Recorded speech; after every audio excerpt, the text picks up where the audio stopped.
Be back in a moment. Linda Moulton Howe went out and investigated a series of stories, including loud mystery booms. That'll be next on Coast to Coast AM. Well, people are still reporting hearing large, mysterious booms all around the country. I mean, they're huge, very loud. Linda Moulton Howe went out to check. That'll be your first story when we come back on Coast to Coast AM. And welcome back to Coast to Coast. We've got Linda Moulton Howe, award-winning producer, investigative reporter, noted author, heads up earthfiles.com. Loud, mysterious booms all over the place, Linda. You know, George, this is one of those phenomena that is just not letting go. No, it's not.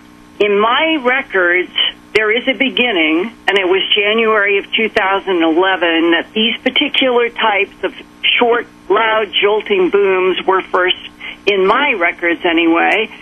And every month, it seems like since then, over the last 2 years, there has been a report from someplace. But since October of 2012, it seems to me something is ratcheting up.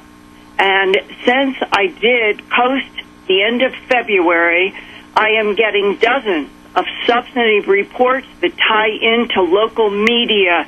These are not just people getting in touch. I'm reinforcing that, in fact, local media somewhere had other reports, or the authorities did, and I received a report just yesterday from Fort Knox, Kentucky, yet again, about a Saturday, March 23rd loud boom explosion at 8:43 p.m. there. The ear witness emailed, quote, "It shook my house. I could feel it in my body like a shock wave. I went instantly to my front porch looking south towards Fort Knox, the direction it came from, but nothing. This was sharp and quick, no more than a second. I had never experienced anything quite like it, and it has me baffled, quote-unquote, because they have all heard military training from Fort Knox.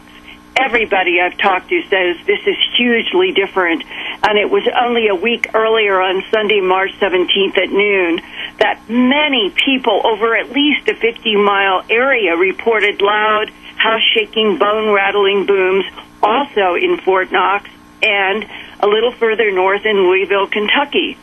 One of those witnesses was Eddie Lashley, 36. He has lived in Louisville for the past 11 years. He is speaking on the record with his real name because he has never heard any sound before like this one that shook his house at noon on March 17th. And he wants to know what happened. He is very familiar with the distant thunder of howitzers and other military training at Fort Knox Army Base, about 20 miles southwest of his home. But this, he told me, shook the house and knocked framed pictures off of my walls, close quote.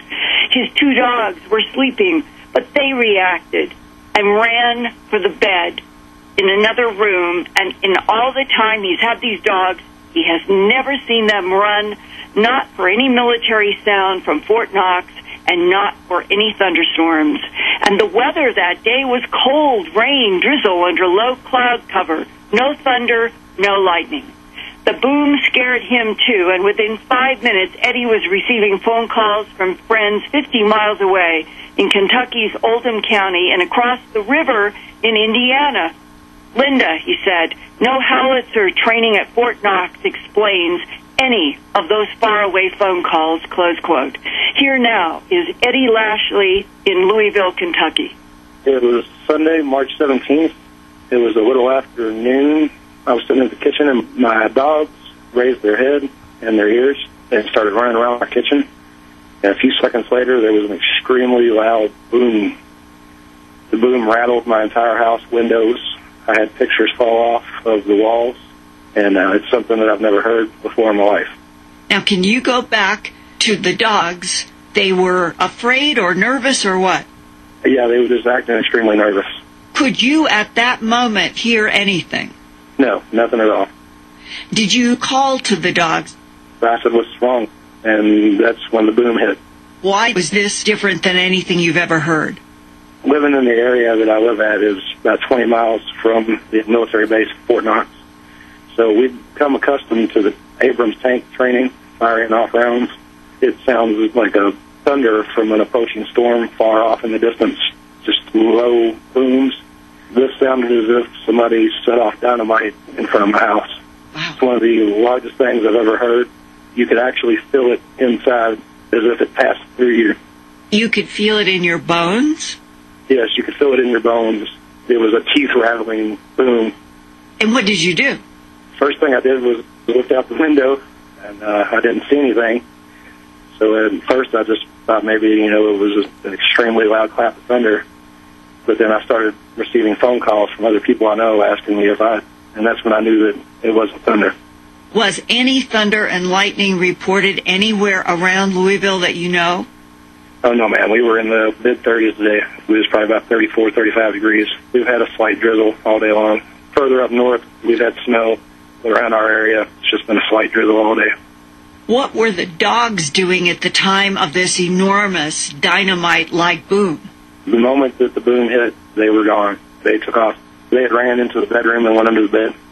Do they do that normally if there's a thunderstorm? No, ma'am.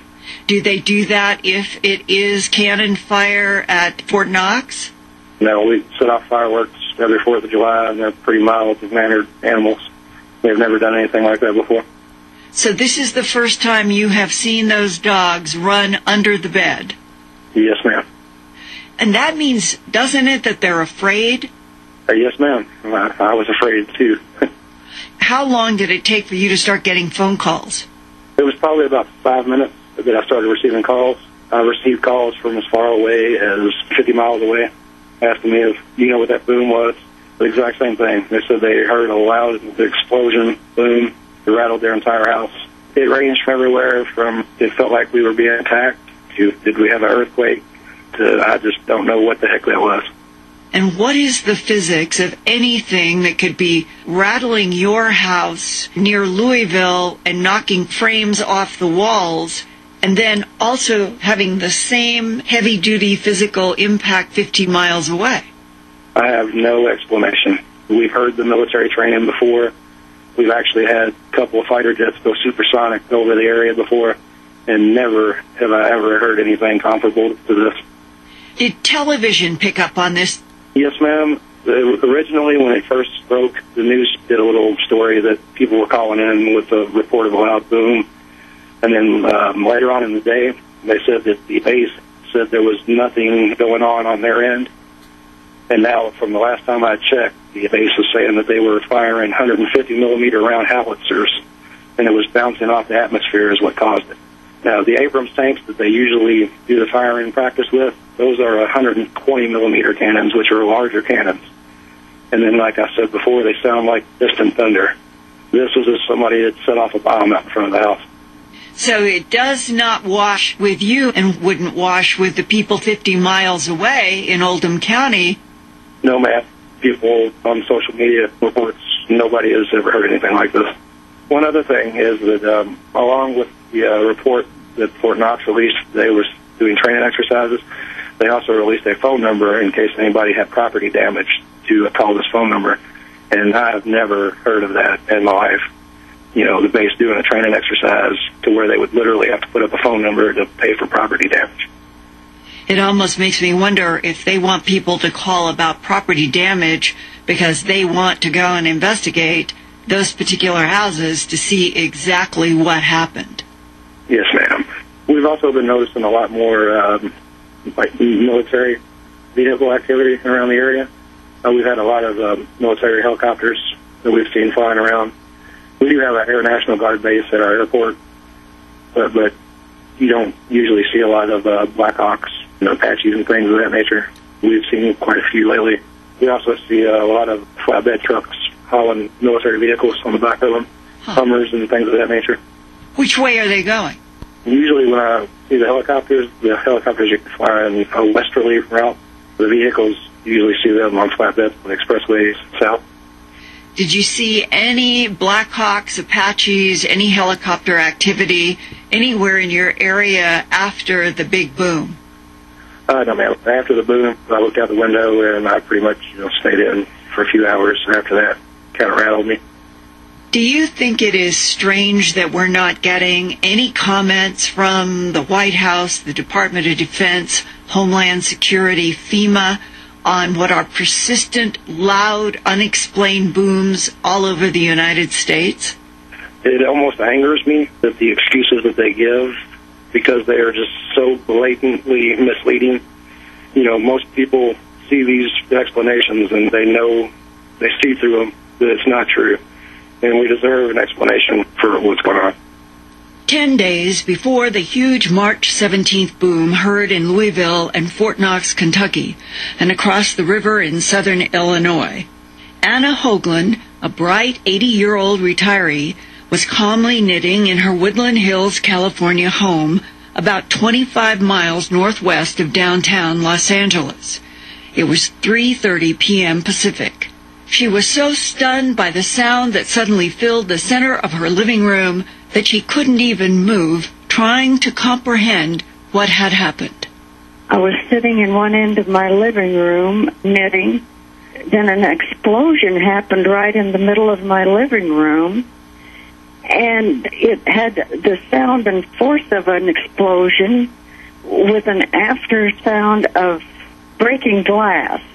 After the explosion, nothing shook and nothing moved and nothing was disturbed in the room. It was just a loud explosion. Now, if you were comparing the explosion part of this event, the first thing that you heard, what would be the closest explosion sound to that part of the sound that you've heard in your life before? I would have to describe it as a glass window being blown out. The sound was centered right in my living room. The doors and windows were closed, so there was no outside sound coming in from, like, the street or in the courtyard. It was centered right in the middle of the living room. Did you get up? I was stunned. I just sat there and stared at the middle of the living room, wondering what in the world just happened. I sat there for about a minute, and then I got up and I walked over to the center of the living room to see if anything was disturbed or broken. It was right in front of my china hutch, and I looked to see if anything was broken in there, and nothing was moved or nothing was disturbed. Did you ask any of your neighbors if they heard any unusual sound at the same time, 3:30 on March 7th? No, I didn't. I was just so stunned. None of my neighbors came out. Did it seem so strange that you were almost embarrassed to ask somebody? Exactly. Who would believe me? So many people are having that reaction to hearing these odd booms, jolts, whatever these sound phenomena are, and then when they realize that other people are experiencing it, I hear more from people. I'm curious if there was any local news, whether newspaper, radio, or TV, on March 7th or 8th about any boom or any other sound in that Woodland Hills area. On Friday evening on the local news on KFI, I heard this woman say a mysterious explosion in her house. And then the news reporter didn't follow up on it, just went to another story. That would suggest that there was at least one other person who had contacted KFI about hearing an explosion inside of her house. Yes, it's very strange, and there doesn't seem to be any answer for it. If you're thinking scientifically, there's just no material thing to understand what is happening. It's sound without a force. Just gets stranger and stranger, Linda. Yes, it does. And, George, that was Woodland Hills. We started in Louisville, Kentucky. And in Alabama, New York, between Buffalo on Lake Erie and Rochester near Lake Ontario, the Batavia Daily News reported that on March 9th, which would be 2 days after Anna Hoagland in Woodland Hills, at about 9 p.m., there were some booms, and then 9 minutes later, at 9:09 p.m., came a series of booms. They went boom, boom, boom, according to the ear witnesses. Buffalo TV station WIVB asked a local seismologist about those booms, but he said there were no seismographic records of any recent earthquake activity in the Alabama-New York area. Officials at Niagara Falls Air Reserve said no aircraft was flying in the Alabama-New York region at that 9 p.m. Eastern Time, and the National Fuels Empire Pipeline Company that was asked said that their natural gas pipelines were okay, there were no leaks and no problems. And I would like to share an email I received today on March 28th from somebody who has been an electronic engineer at Hill Air Force Base for a long time and has requested anonymity. And the most that I can do tonight is I want to share how strange this truly might be in hopes that there are others of you out there in government, military, intelligence, counterintel, who might have really inside information about what is happening, and you could at least leak it to me as this man has. Here is the quote. The sounds being heard are coming from the earth itself. Changes deep inside the core are vibrating the crust near thin areas and causing the crust to act like a speaker, most oftentimes projecting deep waves up to the ionosphere where they are bounced back at audible frequencies. These inner-ground vibrations are also what is causing the sinkhole issue around this country and the world. And there are underground water sources being vibrated to the point of dispersion, close quote. Whether this is a red herring or whether it is real, George, Coast audience, Earth Files, everyone, why are we not hearing a single comment from at least FEMA and Homeland Security about something that is clearly happening on a general, regular basis? It's being reported in TV, radio, and local news, and I'm reporting it on a regular basis, and we're not hearing one comment outside of frustrated local officials who have no answers. There is no clear cause and effect. And if our government or somebody knows that something is happening inside the planet that is causing earth changes on the surface, I think we deserve to know. You know what? Homeland Security just bought 1.6 billion rounds of ammunition. They know something's up. They've got 2,700 armed vehicles that they just picked up and brought back here. Something's going on.